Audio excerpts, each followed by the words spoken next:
Routes law for volatile component,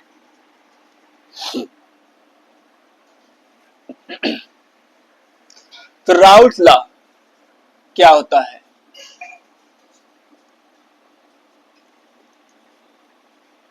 routes law, according to Raoult's law,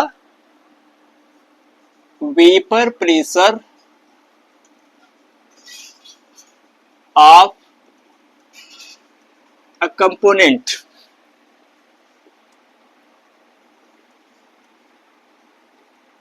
in solution is directly proportional to the mole fraction of component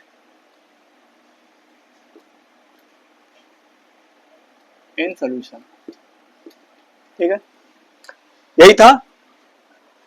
vapour pressure, कोई भी solution है तो उसमें किसी भी component का vapour pressure in solution जो होगा, मोल fraction of component in solution होगा, यानी वेपर प्रेशर मोल फ्रैक्शन के प्रोपोर्शनल होगा, यानी मोल फ्रैक्शन जितना ज्यादा होगा, मोल फ्रैक्शन जितना अधिक होगा उतना ही अधिक वेपर प्रेशर होगा। सिंपल सी बात है। मोल फ्रैक्शन मतलब किसी भी सोल्यूशन में मोल फ्रैक्शन अधिक होने का मतलब क्या है, उसका अमाउंट अधिक है, यानी वो लिक्विड ज्यादा है, उसका अमाउंट ज्यादा है, तो जब ज्यादा होगा तो ज्यादा वेपर बनेगा। तो इसलिए यहाँ पे है कि vapour pressure of component in solution directly proportional to the mole fraction of component in solution. तो मान लिया कि सोल्यूशन है, ए और बी से मिल करके सोल्यूशन बन रहा है, और P A naught P B naught with the vapor pressure of A B in pure state। Pure state का मतलब क्या हुआ कि ए और बी कंपोनेंट को, ए और बी जो है लिक्विड को अगर अलग अलग रखते हैं और उसका वेपर प्रेशर निकालते हैं तो सेपरेटली जो वेपर प्रेशर होगा वो क्या होगा, P A naught P B naught, vapour pressure of A and B in pure state होगा। और पी ए पी बी यहां पे नॉट नहीं लगा है, ये है आपका vapour pressure of A B in solution respectively.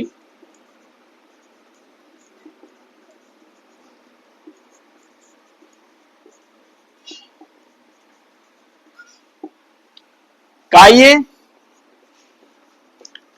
काई B mole fraction of A and B respectively. Okay, ये तो सपोजिशन है, एजम्पशन है हमारा।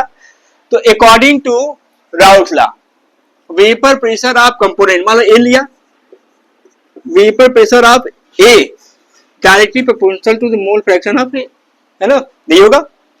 तो प्रोपोर्शनलिटी कांस्टेंट को हटाओगे तो क्या हो जाएगा, P A equal to P A naught chi A, एक कांस्टेंट होगा P A naught, P A naught क्या होगा, एक फिक्स होगा इसका, है ना। कोई भी कंपोनेंट अगर है तो उसका प्योर स्टेट में जो है उसका वेपर प्रेशर फिक्स होगा, और सोल्यूशन में उसका जो वेपर प्रेशर होगा, सोल्यूशन में उस कंपोनेंट का वेपर प्रेशर इसके प्रोपोर्शनल होगा, इसके ऊपर डिपेंड करेगा। अगर ये अधिक होगा तो ये अधिक होगा, लेकिन इसके अधिक और कम होने पर ये कम अधिक नहीं होगा, यानी पी ए नॉट फिक्स हो गया, इसलिए यहाँ पे हमने प्रोपोर्शनलिटी कांस्टेंट के रूप में लिखा है। तो similarly for component B, P B equal to P B naught chi A, ये हो गया। तो टोटल प्रेशर क्या होगा, total vapour pressure P T P A plus P B, ये हो गया, दोनों को जोड़ो तो, है ना। तो पी ए क्या हो जाएगा भाई, P A naught chi A plus P B naught chi B, ये हो गया।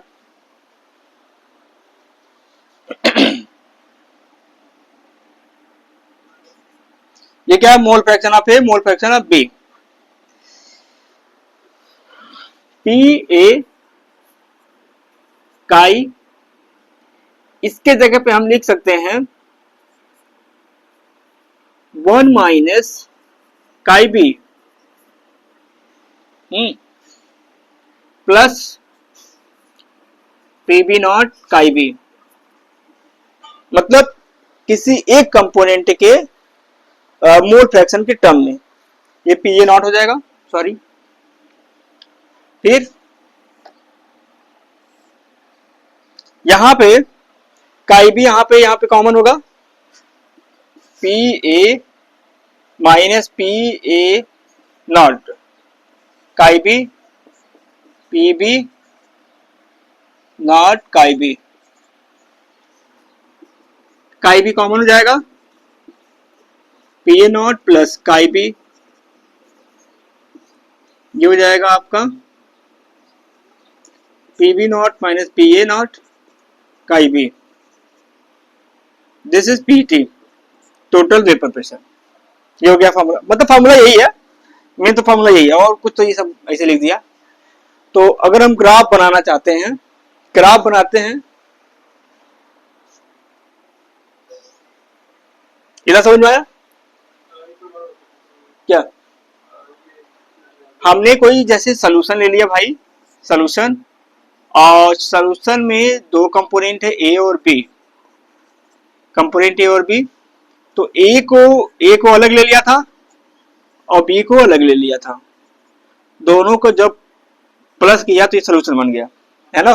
तो अकेले अकेले इसका वेपर प्रेशर क्या हो जाएगा, पी ए नॉट हो जाएगा, अकेले इसका vapour pressure P B naught हो जाएगा, और सोल्यूशन में ए का जो वेपर प्रेशर पी ए होगा और बी का वेपर प्रेशर पी बी होगा। तो हमने वही लिखा है कि मतलब एक सोल्यूशन है, solution is made up of two components A और बी, ठीक है, दो कंपोनेंट से मिलकर बनना है ए और बी से, और ए और बी दोनों क्या है, वोलेटाइल है। तो P A naught P B naught vapour pressure of A and B in pure state, P A P B vapour pressure of A and B in solution respectively, chi A chi B, है ना, पढ़ते हैं काई मतलब ऐसे लिख बोल सकते हो, mole fraction of A and B respectively. तो देखो अब यहाँ पे राउट सा लगा दिया, पहले कंपोनेंट के लिए हमने क्या लिखा है कि vapour pressure of component, vapour pressure of A directly proportional to the mole fraction of A, है ना। तो मोल फ्रैक्शन ऑफ ए, तो ये प्रोपोर्शनलिटी हटा दो तो पी ए नॉट लग गया। फिर बी के लिए भी लिख सकते हैं यही, तो टोटल वेपर प्रेशर क्या हो जाएगा भाई, पी ए और पी बी को जोड़ दो, दो कंपोनेंट है, अगर तीन रहेगा तो तीन को जोड़ दोगे तो ये आएगा।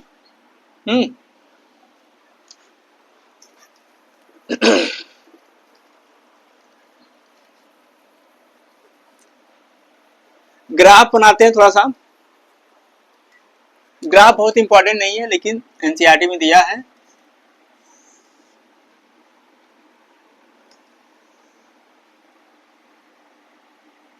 Mole fraction and vapour pressure, vapour pressure यहां पे देखो दो कंपोनेंट है भाई, दो कंपोनेंट, तो यहां पे स्टार्ट कर दो, काई ए को 1 ले लो, काई बी क्या हो जाएगा, 0 हो जाएगा। दो कंपोनेंट के मोल फ्रैक्शन का सम 1 होता है, तो पहले वाले को 1 ले लिया और दूसरे वाले को 0 ले लिया, तो ये हो जाएगा mole fraction of B, B मतलब बी बढ़ेगा, बी वाला बढ़ेगा। जब इधर जाओगे तो ये मोल फ्रैक्शन घटते घटते, ए का मोल फ्रैक्शन घटते घटते 0 हो जाएगा और बी का मोल फ्रैक्शन बढ़ते बढ़ते 1 हो जाएगा। तो अब यहां पे देखो, अगर आप ये ले लेते हो टी इक्वल टू ये, हाँ, तो काई ए इक्वल टू 1, काई ए इक्वल टू 1 हो जाएगा, यानी जो प्रेशर होगा वो पी ए नॉट के बराबर हो जाएगा, और काई बी क्या होगा, 0 होगा। तो यहाँ पे टोटल जो वेपर प्रेशर हो जाएगा वो पी ए नॉट हो जाएगा। तो इसलिए हम यहाँ पे एक ले लेते हैं प्रेशर पी ए नॉट, ये पी ए नॉट हो जाएगा। फिर इधर बढ़ो, तो जब इधर बढ़ोगे इसको मिला सकते हैं भाई, ये पीए हो जाएगा। अच्छा, इधर बढ़ रहा है तो जब इधर बढ़ोगे तो ये बढ़ेगा और ये घटेगा, तो यहाँ पे इस कंडीशन में का ये 0 हो जाएगा और का बी 1 हो जाएगा। तो का ये क्या है, का ये 1 हो जाएगा, सॉरी 0, तो ये 0 हो गया टोटल, का बी 1 हो गया, तो 1 हो जाएगा, तो यानी यहाँ पर बचेगा पीबी नॉट। तो जो टोटल प्रेशर हो जाएगा पीबी नॉट के बराबर हो जाएगा। तो यहाँ पे हमने मान लिया कि पीबी जो है थोड़ा बड़ा है, अधिक है, तो ये पीबी यहाँ पे जाएगा, पीबी नॉट। इसको ऐसे मिला दो,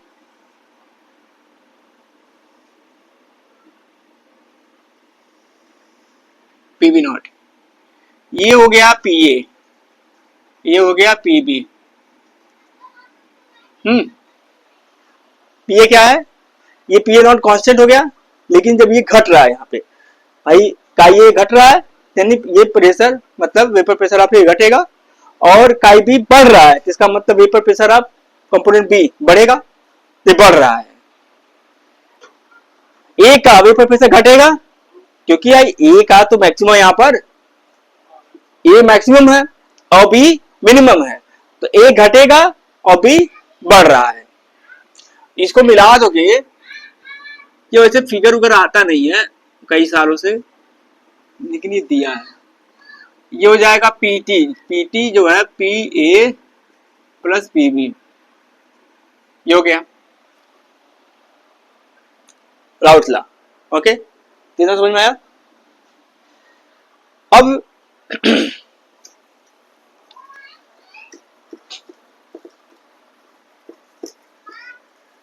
अगर हम मान लिया कि एक और फॉर्मूला इसमें है, late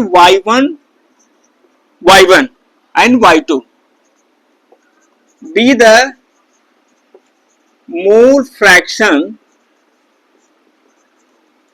of A and B in vapor phase,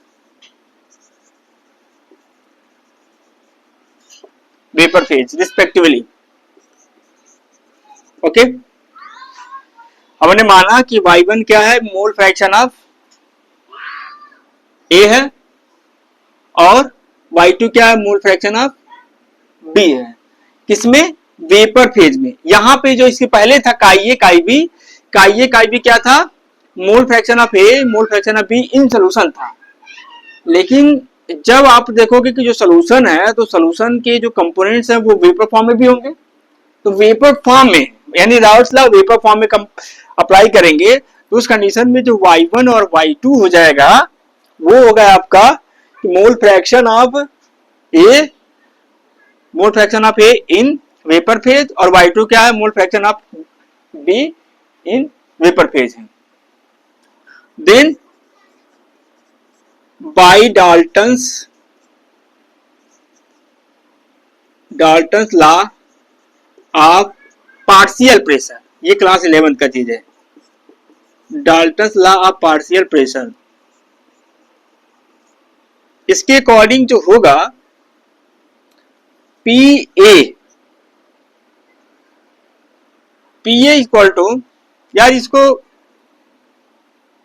ए ले लो, हाँ सेट नहीं हो पा रहा है, बी ले लो, P A equal to Y A P T total, है ना। ये vapour pressure of A in solution, mole fraction of A in vapour phase, और टोटल प्रेशर है ये। पीबी क्या हो जाएगा भाई, वाई बी पी टी, है ना। तो यहां पे देखो Y A equal to P A upon P T, ऐसे भी तो लिख सकते हो, हाँ? यानी यहां पे मतलब क्वेश्चन में क्या होता है कि कभी कभी मोल फ्रैक्शन ऑफ ए यानी मोल fraction of component in vapour phase भी पूछता है, तो ये वाला फॉर्मूला अप्लाई करेंगे। इन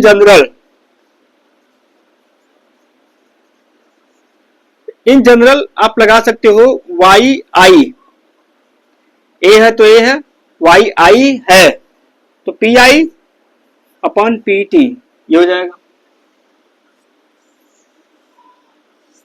ठीक, तो मोल फ्रैक्शन राउथ लॉ पे थोड़ा क्वेश्चन कर लिया जाए काटे न्यूमेरिकल।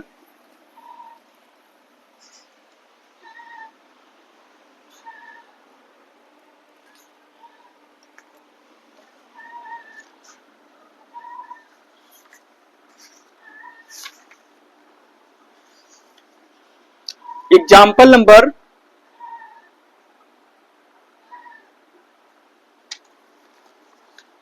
1.5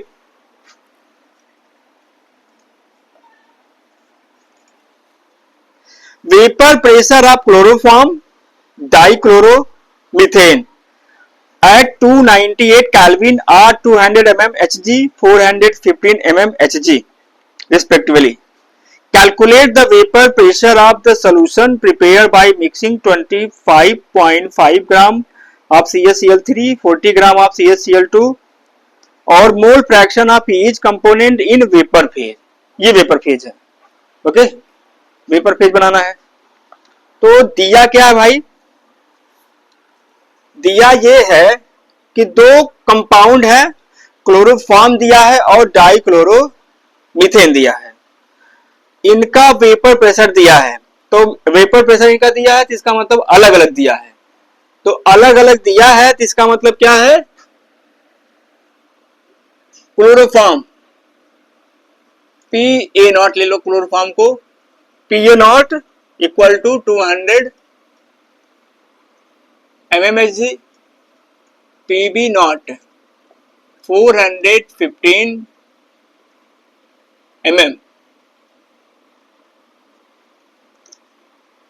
mmHg ये दिया हुआ है। 415 कैसे पता चला, क्योंकि ये अलग अलग दिया है। इसके बाद है calculate the vapour phase, P A PB पता करना है। सॉल्यूशन में mixing 25 gram of CaCl3 and 40 gram of CH2Cl2। ठीक है, पहले ये पता कर लेते हैं। देख लो क्वेश्चन समझ में आ रहा है। उसे मतलब नहीं, ये प्रेशर है मिलीमीटर। मरकरी जो मतलब जैसे प्रेशर होता है ना, तो एक मतलब जो मरकरी भरा होता है ना, मरकरी, तो उसमें जो बैरोमीटर में जो रीडिंग होती है मिलीमीटर में होता है। तो कितना हाइट है, कितना हाइट है, तो भाई 200 हाइट होगा उसका, तो 200 mmHg हो गया वो मिलीमीटर। ठीक है, तो हमको जो पीए पीबी निकालोगे वो भी mmHg में आएगा, है ना, तो उसे कोई मतलब नहीं है। तो देखो भाई, राउथ लॉ क्या बताता है, पीए इक्वल टू काई पीए नॉट। तो देखो ये मोल फ्रैक्शन ऑफ ए निकालना पड़ेगा।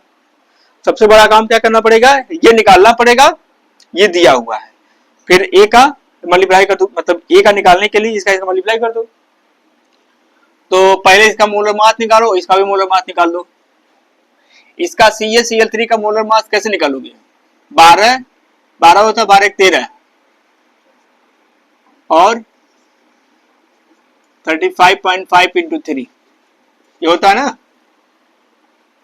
13 और प्लस 5 3 15, 5 15 1 16, 3 3 का 9 1 10, 119.5 ये आएगा। इसका भी निकाल सकते हो भाई मोलर मास। ये है 12 14 हो गया। क्लोरीन का 35.5 डबल हो जाएगा तो 71 हो जाएगा, 5 85। तो काई निकालो, mole fraction of A. Mole fraction of A का मतलब हुआ moles of A. Moles of A कैसे निकालोगे भाई? N A upon N A plus N B, यही फॉर्मूला होता है ना। तो एन ए कैसे निकालोगे? मास अपॉन मोलर मास, ये है 25.5 upon mass upon molar mass 119.5, ये होगा इसका मास और इसी का मोलर मास, ये निकला। और देखो ये हो जाएगा 25.5 अपॉन 119.5 प्लस दूसरे वाले का निकालो, मास कितना दिया इसका 40 ग्राम अपॉन 85, ये थोड़ा सिंप्लीफाई करना पड़ेगा। इकाई ये हो जाएगा,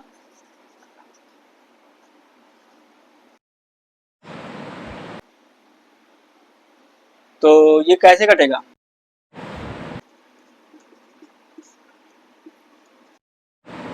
डेसिमल हट गया,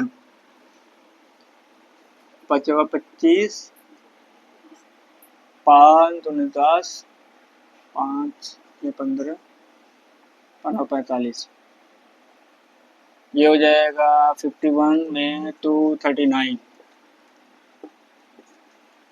वन टाइम 1 7 4, 2 टाइम जाएगा, सॉरी। ओके, तो हमने निकाल दिया थोड़ा सा 0.2, दिस इज 0.2 प्लस ये हो जाएगा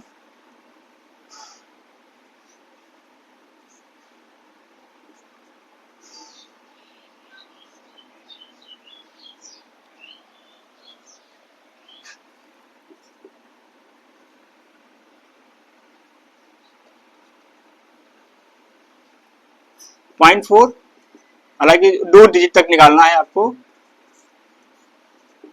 हाँ,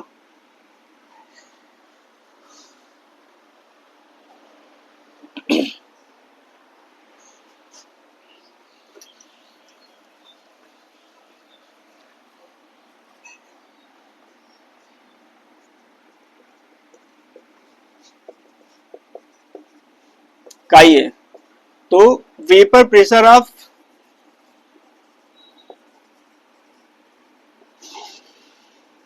of chloroform P A equal to P A naught chi A, ये फॉर्मूला है। पी ए नॉट निकाल दो, पी ए नॉट क्या है भाई? पी ए नॉट है 200 mm, काई ए 0.33, ये हो गया।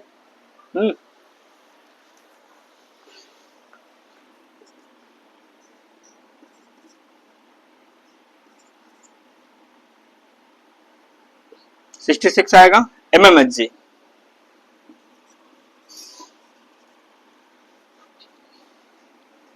काई भी कैसे निकालोगे?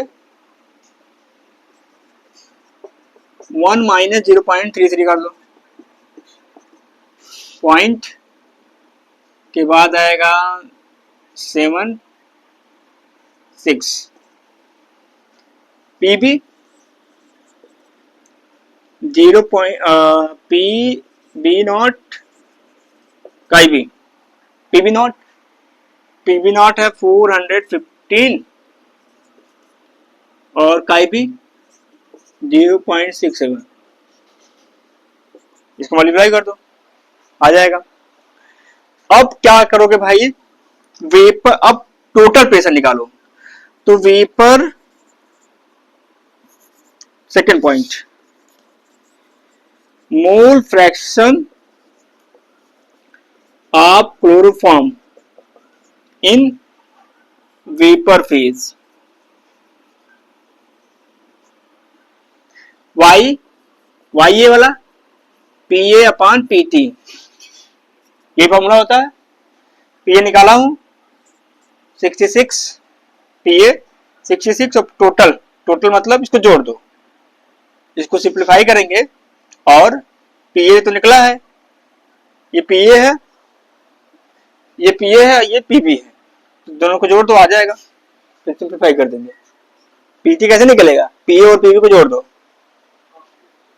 और जो सिंप्लीफाई करेंगे तो यहाँ पे मतलब डिवाइड करेंगे आ जाएगा मोल फ्रैक्शन ऑफ क्लोरोफॉर्म। और इसी तरीके से मोल fraction of die chloro methane का भी निकल जाएगा। अरे सेकेंड पार्ट में ये पूछा है कि मोल फ्रैक्शन ऑफ क्लोरोफॉर्म और dichloromethane in vapour phase. Vapour phase का तो यही फार्मूला है।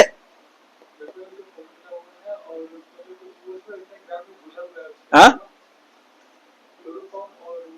हाँ, तो घुला है तो फार्मूला तो यही है, Y A equal to vapour pressure of A upon total vapour pressure. तो वेपर प्रेशर ऑफ ए तो यही है, ये जो निकाला हूं,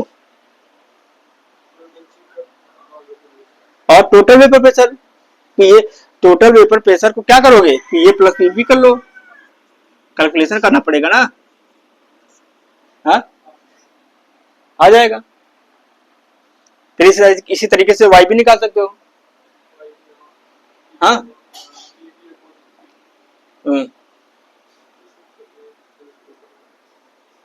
समझे, दो तीन क्वेश्चन है इसमें, तो दो तीन क्वेश्चन करो तो समझ में आ जाएगा। न्यूमेरिकल करना पड़ेगा और न्यूमेरिकल थोड़ा कठिन है। ये है राउथ लॉ फॉर वोलेटाइल सॉल्यूट या वोलेटाइल सॉल्यूशन। इसके बाद भाई राउथ लॉ, राउथ लॉ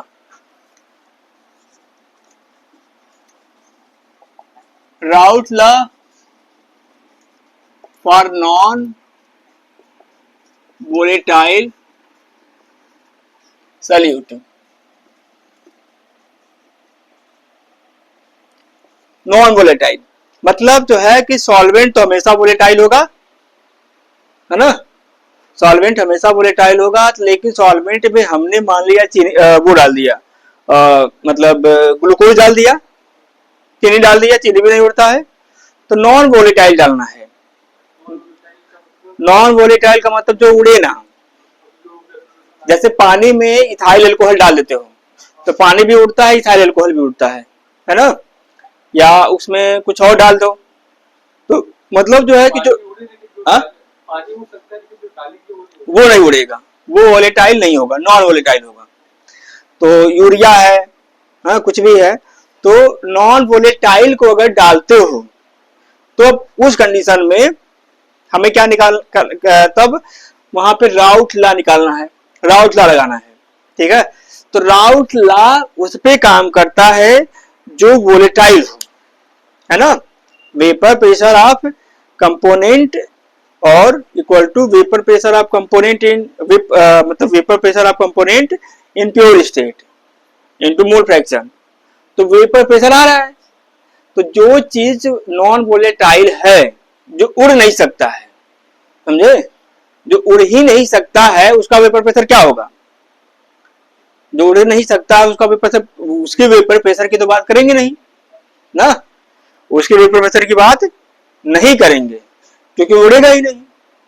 भाई चीनी को डाल दिया तो चीनी का vapour pressure of vapour pressure of sugar करेंगे बात, तो वेपर प्रेशर ऑफ शुगर की बात नहीं करेंगे, हाँ तो उसकी बात नहीं करेंगे।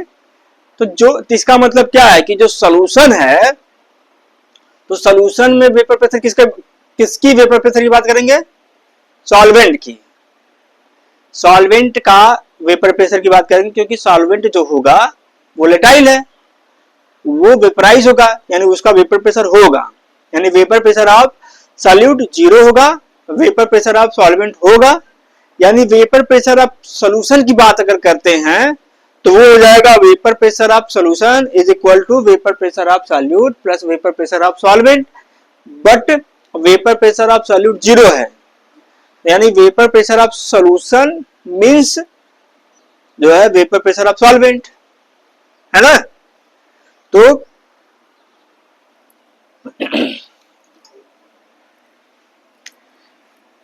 इन this case vapour pressure of solute क्या हो जाएगा, जीरो हो जाएगा। तो वेपर प्रेशर ऑफ सॉल्यूशन क्या हो जाएगा, वेपर प्रेशर ऑफ सॉल्वेंट के बराबर होगा, है ना, वेपर प्रेशर ऑफ सॉल्वेंट के बराबर होगा। तो वेपर प्रेशर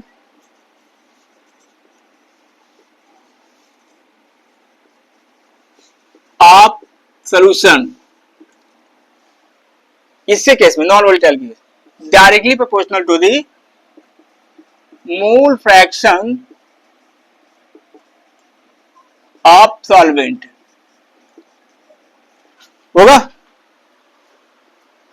भाई वेपर प्रेशर ऑफ सॉल्यूशन का मतलब क्या है, वेपर प्रेशर ऑफ सॉल्वेंट ही तो हुआ अकॉर्डिंग टू राउट लॉ। मतलब वेपर प्रेशर ऑफ किसी कंपोनेंट का वेपर प्रेशर उस कंपोनेंट के मोल फ्रैक्शन के बराबर प्रोपोर्शनल होता है। Here vapour pressure of solute zero, यानी वेपर प्रेशर ऑफ सॉल्यूशन यानी वेपर प्रेशर ऑफ सॉल्वेंट की जगह पर हम वेपर प्रेशर ऑफ सॉल्यूशन लिख सकते हैं, है ना। तो vapour pressure of solution directly proportional to the mole fraction of solvent, हाँ ये होगा। तो vapour pressure of solution P S हो जाएगा directly proportional to mole fraction of काई1। काई1 क्या है, 1 देखो सॉल्वेंट होगा और 2 क्या होगा, सॉल्यूट होगा एनसीईआरटी के अकॉर्डिंग। तो P S equal to P 1 naught काई1, ये हो गया, या एस ले लो 1 ले लो। पी एस क्या हो जाएगा भाई, वेपर प्रेशर ऑफ सॉल्यूशन, हाँ P1 नॉट क्या हो जाएगा, vapour pressure of solvent in pure state, काई1 मोल फ्रैक्शन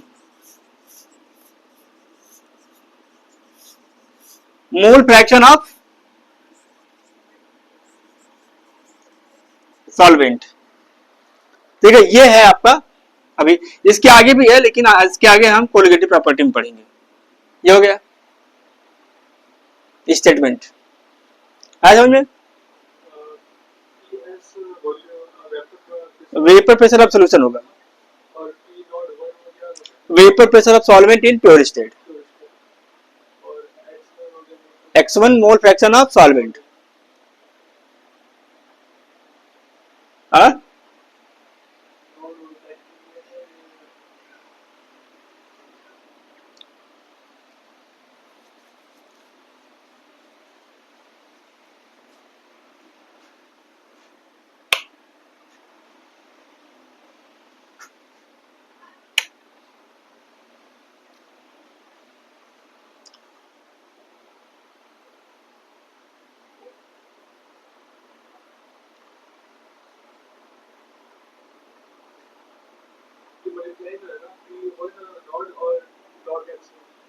ये ना, हाँ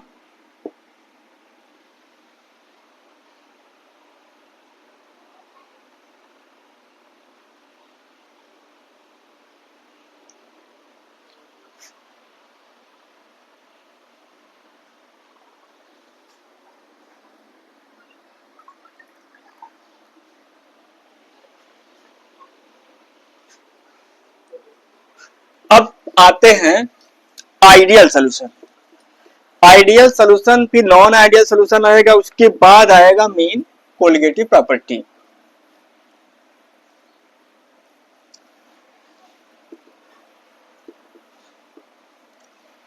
आइडियल गैस था क्लास 11th में, state of ideal gas equation, जो कि सिलेबस में नहीं था, डिलीट था 11th में, लेकिन और सब चीज में पढ़ाया जाता है। तो आपका है आइडियल सॉल्यूशन, आइडियल सॉल्यूशन जो जनरली हम लोग पढ़ते हैं, जो लैब में प्रैक्टिकल होता है, है ना। लैब में प्रैक्टिकल होता है तो सोल्यूशन होता है, सोल्यूशन मतलब किसी भी चीज का अगर हम प्रैक्टिकल करते हैं तो वहां पे सोल्यूशन होता है, बनाया जाता है। तो क्या वो सारे सोल्यूशन आइडियल होते हैं?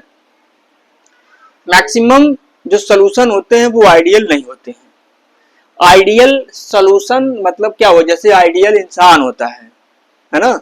आइडियल की बात अगर करेंगे तो कोई भी इंसान जल्दी आइडियल नहीं हो सकता है। मतलब आइडियल होने की टेंडेंसी हो सकती है कि आदमी बहुत अच्छा काम करेगा, हर कुछ सोच समझ के करेगा, है ना, दान पुण्य करेगा, उसका कर्म अच्छा होगा, यानी तब वो जाकर के लगभग लगभग आइडियल के इक्विवेलेंट आएगा।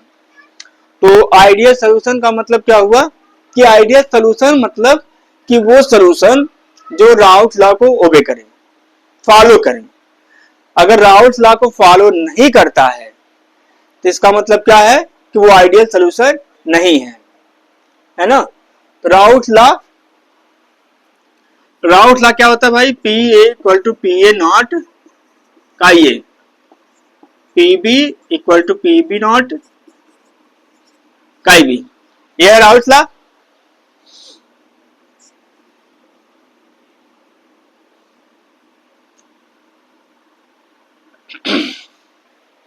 The solution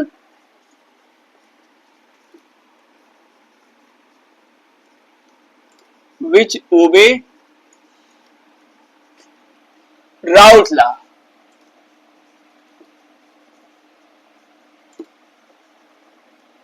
is called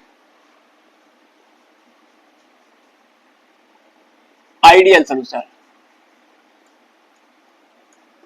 ideal solution.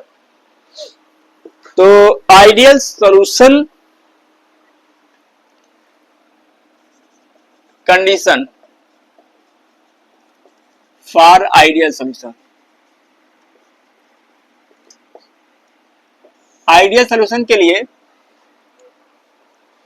यह एग्जांपल्स क्या है भाई? देखो, आइडियल सोल्यूशन का मतलब यही हुआ, ideal solution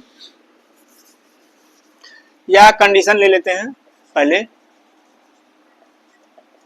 condition for ideal solution. Ideal solution के लिए condition number 1, no V mixing equal to 0, है ना। वी मिक्सिंग का मतलब डेल्टा वी मिक्सिंग, सोल्यूशन बना रहे हैं, है ना। मान लो सॉल्यूट है 40 ml सॉल्यूट है, 60 ml सॉल्वेंट है, मिला दिया क्या हो गया 100 ml। अगर दोनों को मिलाने पर 100 अगर आ गया, है ना, तो 100 ml अगर मिलाने के बाद आया तो इसका मतलब क्या है कि वॉल्यूम में कोई चेंजिंग नहीं हुआ भाई। इधर भी 100, इधर भी 100, इधर भी मिला करके 100, है ना, और इधर ये मिलाने के बाद ये तब भी 100। तो इसका मतलब क्या है, ये आइडियल सोल्यूशन है। जनरली जो होता है कि जनरली जो सोल्यूशन होता है, अगर सॉल्यूट और सॉल्वेंट को मिलाते हैं, मानो दो लिक्विड्स हैं और मिलाते हैं, तो उनका जो वॉल्यूम होगा वो या तो वॉल्यूम बढ़ जाता है या तो घट जाता है ना। जनरली क्या होगा, इसको 40 और 60 को मिलाएंगे, या तो 100 से अधिक हो जाएगा या 100 से कम हो जाएगा। अगर कुछ भी नहीं होता है, डेल्टा वी मिक्सिंग 0 है, ना तो वॉल्यूम घट रहा है ना तो बढ़ रहा है, इन दैट केस जो सोल्यूशन होगा आइडियल सोल्यूशन होगा, कुछ भी ना हो, है ना। दूसरा क्या है, डेल्टा एच मिक्सिंग 0 हो। डेल्टा एच मिक्सिंग का मतलब होता है कि जनरली जो सोल्यूशन होता है वो या तो एक्सोथर्मिक होता है या तो एंडोथर्मिक होता है ना। एक्सोथर्मिक का मतलब हीट एनर्जी इवॉल्व हो रहा है, एंडोथर्मिक का मतलब हीट एनर्जी एब्जॉर्ब हो रहा है। एक्सोथर्मिक हीट एनर्जी निकलेगी और एंडोथर्मिक हीट एनर्जी एब्जॉर्ब होगी, है ना, हीट एनर्जी वो लेगा। तो आइडियल सोल्यूशन का मतलब क्या हुआ कि हीट एनर्जी ना तो निकल रही है ना तो एब्जॉर्ब हो रही है, इसलिए लिखा है यहाँ पे डेल्टा एच मिक्सिंग 0, कुछ भी नहीं हो। मतलब सॉल्यूट और सॉल्वेंट को मिलाने के बाद हीट ना तो निकले ना तो एब्जॉर्ब हो। वॉल्यूम, वी मतलब वॉल्यूम, वॉल्यूम में चेंजिंग ना हो, हीट में चेंजिंग ना हो। और थर्ड कंडीशन क्या है भाई, P A equal to P A naught का ये हो जाए और P B equal to P B naught का बी। कहने का मतलब है और पीटी टोटल जो होगा P A plus P B के बराबर हो जाए। पी क्या, वेपर प्रेशर है ना। तो वेपर प्रेशर कहने का मतलब है कि कंपोनेंट का वेपर प्रेशर, जैसे टोटल वेपर प्रेशर जो है, जैसे ये कंपोनेंट ए का वेपर प्रेशर, कंपोनेंट बी का वेपर प्रेशर, दोनों को अगर मिलाते हैं तो टोटल वेपर प्रेशर के बराबर आए। मतलब एक बार अलग अलग वेपर प्रेशर निकाल लो और फिर दोनों को मिलाने के बाद वेपर प्रेशर निकाल लो, तो दोनों बराबर आने चाहिए, समझे। ये दोनों को मिलाओगे तब देखो क्या वेपर प्रेशर आ रहा है, और ए का अलग बी का अलग वेपर प्रेशर निकालो, तब जो देखो कितना आ रहा है। तो दोनों बराबर होना चाहिए, है ना। तो दोनों बराबर होना चाहिए, अगर हो गया तब क्या हो जाएगा, ये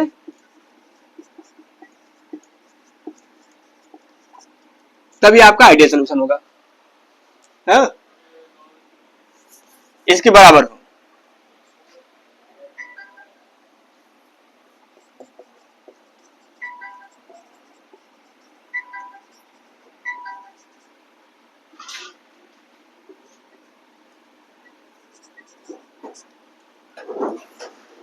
आज समझ भाई ये सब।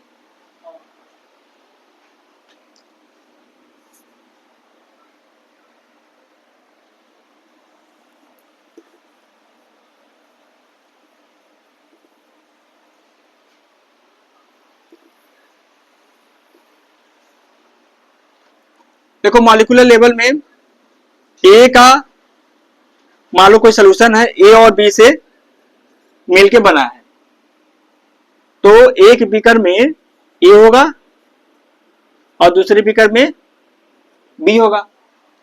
तो इसका मतलब क्या है भाई कि ए और ए के बीच में इंटरमॉलिक्यूलर फोर्स ऑफ अट्रैक्शन होगा और बी बी के बीच में इंटरमॉलिक्यूलर फोर्स ऑफ अट्रैक्शन होगा, है ना भाई। कहने का मतलब है कि ये लिक्विड है, ये भी लिक्विड है। तो लिक्विड मॉलिक्यूल के बीच में से पानी है मान लो, तो पानी वाटर मॉलिक्यूल और वाटर मॉलिक्यूल के बीच में तो हाइड्रोजन बॉन्ड होता है, यानी फोर्स ऑफ अट्रैक्शन होता है, कुछ ना कुछ फोर्स ऑफ अट्रैक्शन होता है। यहाँ पर भी फोर्स ऑफ अट्रैक्शन होगा। दोनों को मिला दिए तो ए भी मिल गया, तो यानी ए और बी के बीच में फोर्स ऑफ अट्रैक्शन है ना। यानी ये एक दूसरे को खींचेंगे मॉलिक्यूल, ए एक दूसरे को खींचेंगे, बी भी एक दूसरे को खींचेंगे और ए भी एक दूसरे को खींचेंगे। तो इसमें फोर्स ऑफ अट्रैक्शन होगा, इसमें भी फोर्स ऑफ अट्रैक्शन होगा, इसमें भी फोर्स ऑफ अट्रैक्शन होगा। तो अगर ये आइडियल सोल्यूशन होगा, तो आइडियल सोल्यूशन के लिए क्या होगा कि जो जितना मतलब जितना magnitude of force of attraction होगा ए के बीच में, है ना, और बी बी के बीच में फोर्स ऑफ अट्रैक्शन जितना होगा, वही force of attraction A B के बीच में हो, समझे। सेपरेटली जितना इनके बीच में फोर्स ऑफ अट्रैक्शन है, उतना ही force of attraction A B के बीच में अगर होता है, तो इसका मतलब ना तो फोर्स ऑफ अट्रैक्शन बढ़ा ना तो घटा, एज इट इज है ना। अगर देखो ए और बी बी के बीच में, मतलब इनके बीच में आपस में फोर्स ऑफ अट्रैक्शन होगा, इसके बीच में फोर्स ऑफ अट्रैक्शन होगा, मान लो ए और बी को मिला दिया, तो अब इनके बीच में फोर्स ऑफ अट्रैक्शन अगर मान लो बढ़ गया, फोर्स ऑफ अट्रैक्शन क्या हो गया, बढ़ गया। जब फोर्स ऑफ अट्रैक्शन बढ़ेगा, यानी बढ़ेगा, तो एक दूसरे को क्या करेंगे, अट्रैक्ट करेंगे ना, एक दूसरे को अट्रैक्ट करेंगे, यानी एक दूसरे को खींचेंगे, तो डिस्टेंस घटेगा। तो डिस्टेंस घटेगा तो इसका मतलब क्या हो गया, वॉल्यूम घट जाएगा, है ना। वॉल्यूम घटेगा ना भाई। वॉल्यूम का मतलब क्या है कि मतलब मॉलिक्यूल मॉलिक्यूल के बीच में फोर्स ऑफ अट्रैक्शन, है ना, यानी उनके बीच में जो है कितना मतलब स्पेस है, स्पेस अधिक है तो वॉल्यूम ज्यादा होगा। अगर इंटरमॉलिक्यूलर स्पेस अधिक है ना, तो वॉल्यूम अधिक होगा। इंटरमॉलिक्यूलर स्पेस कम है तो वॉल्यूम कम होगा। जैसे लिक्विड के बीच में इंटरमॉलिक्यूलर स्पेस कम होता है तो वॉल्यूम कम होता है, बट गैस के केस में क्या होगा, इंटरमॉलिक्यूलर स्पेस ज्यादा होता है तो वॉल्यूम ज्यादा होता है ना। तो इसीलिए यार, ना तो फोर्स ऑफ अट्रैक्शन बढ़ना चाहिए ना तो घटना चाहिए, है ना। solution between A and B is ideal solution if intermolecular force of attraction between AA or BB is same as intermolecular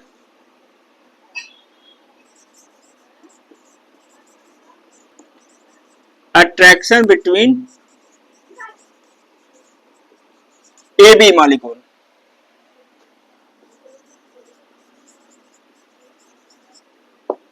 नहीं समझे?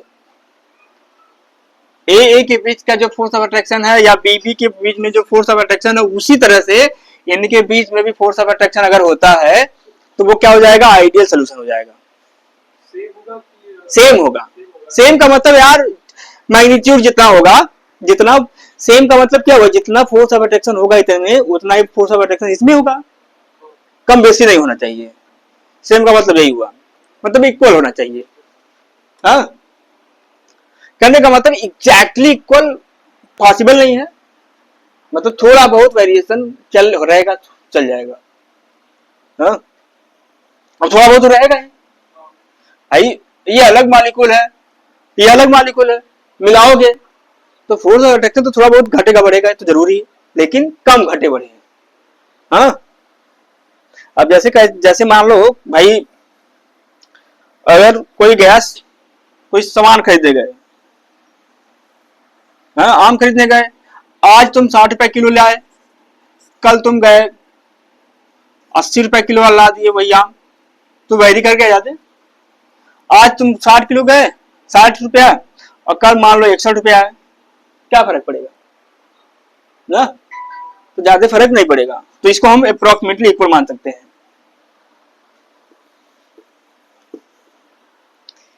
Examples of ideal solution. Examples बहुत ज्यादा इंपॉर्टेंट है। देखो यार, बेंजीन, बेंजीन का स्ट्रक्चर जानते हो? Benzene plus toluene. बेंजीन का मतलब यार C6H6 बेंजीन है, और टॉलुइन का मतलब क्या है? C6H5CH3 ये है टॉलुइन। तो दोनों का क्या स्ट्रक्चर तो सेम है, इसमें भी बेंजीन है, इसमें भी बेंजीन है, ये अलग से जुड़ गया है, लेकिन मेन स्ट्रक्चर क्या है? बेंजीन है। तो दोनों को मिलाओगे, इसमें भी बेंजीन है, इसमें भी, टॉलुइन में भी बेंजीन है ना? टॉलुइन में भी बेंजीन है। टॉलुइन का देखो, बेंजीन का स्ट्रक्चर ये होता है, जानते हो बेंजीन का स्ट्रक्चर? ये बेंजीन है और ये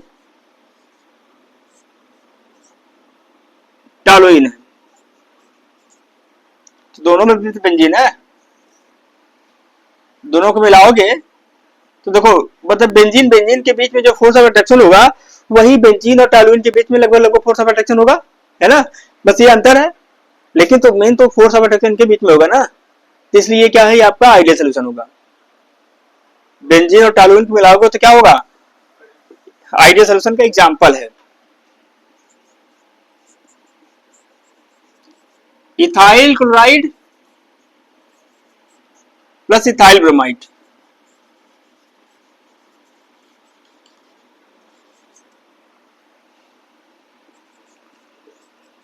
इथेनॉल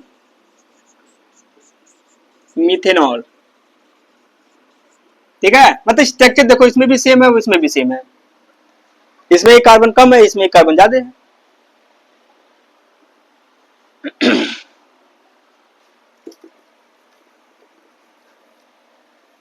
ये था आइडियल सोल्यूशन। बट यार आइडियल तो होता नहीं है कुछ दुनिया में, ना तो आइडियल पर्सन होते हैं, ना तो आइडियल सोल्यूशन होता है ना? आज के दौर में तो आइडियल पर्सन तो खोजना बहुत मुश्किल है। नॉन आइडियल मिल जाएंगे 420 वाले, बातें करेंगे बहुत प्यार से और अंदर से लूट लेंगे सब। कितना मिनट हुआ देखो तो, 50। नॉन आइडियल सोल्यूशन क्या होगा भाई?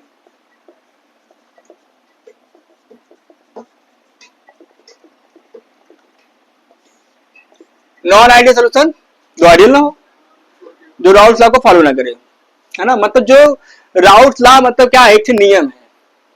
जैसे हर इंसान एक नियम को फॉलो करता है ना। नियम को फॉलो करने का मतलब क्या है कि भाई तुम किसी डिपार्टमेंट में अगर तुम मतलब नौकरी करते हो तो तुम्हें भ्रष्टाचार नहीं करना है, झूठ नहीं बोलना है, सही काम करना है, सही समय पे आना है, ईमानदारी से काम करना है, मेहनत से काम करना है, यही सब होता है रूल। बट अगर रूल को फॉलो नहीं करते हैं तो क्या हम आइडियल नहीं है?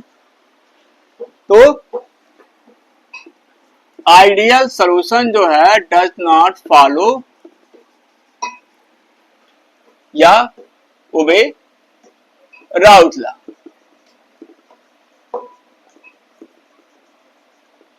राउल्स लॉ को फॉलो नहीं करता है।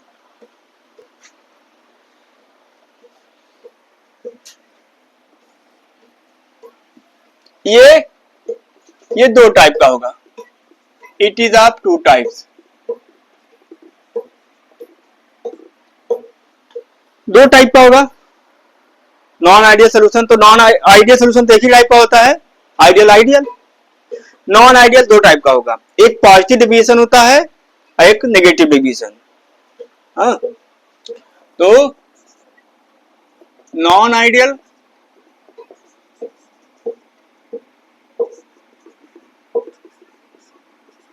Solution showing positive deviation।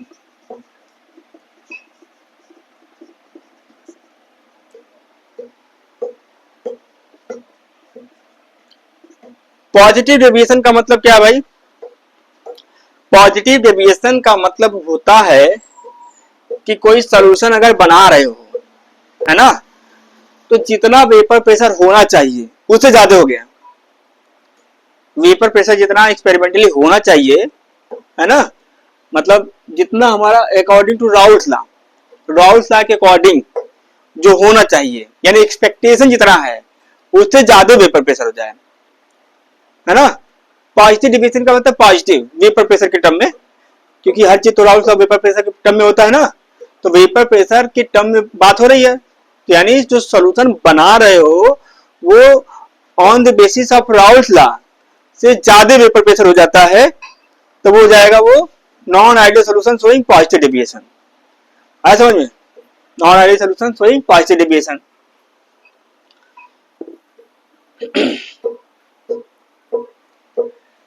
if vapor pressure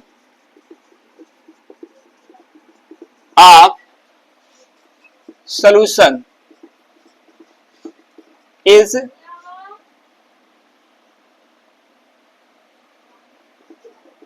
higher than that of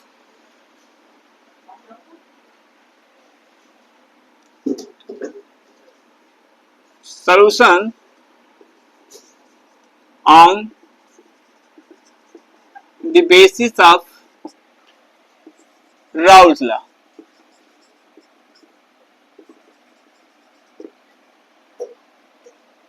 So, solution is non-ideal, showing positive deviation.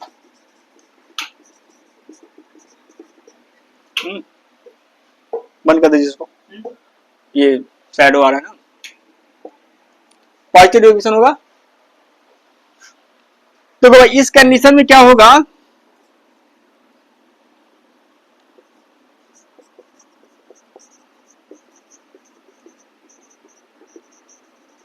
Intermolecular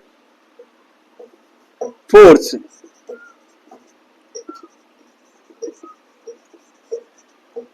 between AA or BB is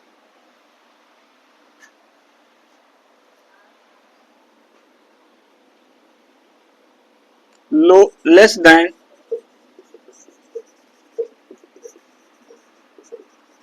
that of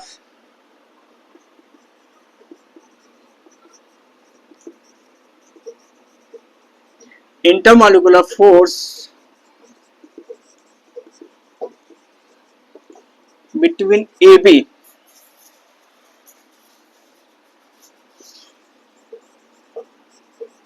molecule। देखो भाई, ए है या बी है, मिला दिया, ए भी बन गया, ठीक है। तो वेपर प्रेशर बढ़ गया, वेपर प्रेशर क्या हो गया, बढ़ गया। तो वेपर प्रेशर बढ़ने का मतलब क्या है कि फोर्स घट गया ना, फोर्स घटा होगा।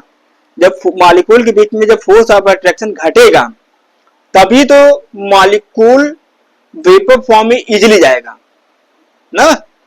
वेपर फॉर्म में जाने का मतलब क्या है कि फोर्स कम हो, मॉलिक्यूल के बीच में फोर्स अगर कम होगा तो वेपराइज होगा इजीली, और फोर्स अगर ज्यादा होगा तो वेपर फॉर्म में नहीं जा पाएगा, है ना। जैसे नॉन वोलेटाइल होते हैं, अगर नॉन वोलेटाइल लिक्विड है, जैसे मान लो मस्टर्ड ऑयल, सरसों का तेल, तो सरसों का तेल का मतलब क्या है कि जो मॉलिक्यूल्स होते हैं एक दूसरे से बहुत ज्यादा अट्रैक्टेड होते हैं, तो वो मॉलिक्यूल एक दूसरे को छोड़ नहीं पाते हैं, इसलिए वो वेपराइज नहीं पाते हैं। तो इस कंडीशन में ये जो फोर्स ऑफ ए के बीच में या बी के बीच में जो फोर्स ऑफ अट्रैक्शन है वो इससे क्या है, कम है, यानी इसमें फोर्स ऑफ अट्रैक्शन कम है ना, कम है, यानी वेपर प्रेशर ज्यादा हो जाएगा, समझे। वेपर प्रेशर अगर ज्यादा हो जाएगा तो क्या हो जाएगा भाई, बॉइलिंग पॉइंट कम हो जाएगा ना। बॉइलिंग पॉइंट का मतलब क्या है कि जल्दी बॉयल कर जाए। तो जब वेपर प्रेशर जब कम रहेगा, वेपर प्रेशर कम होने का मतलब क्या है कि जल्दी से बॉयल हो जाएगा।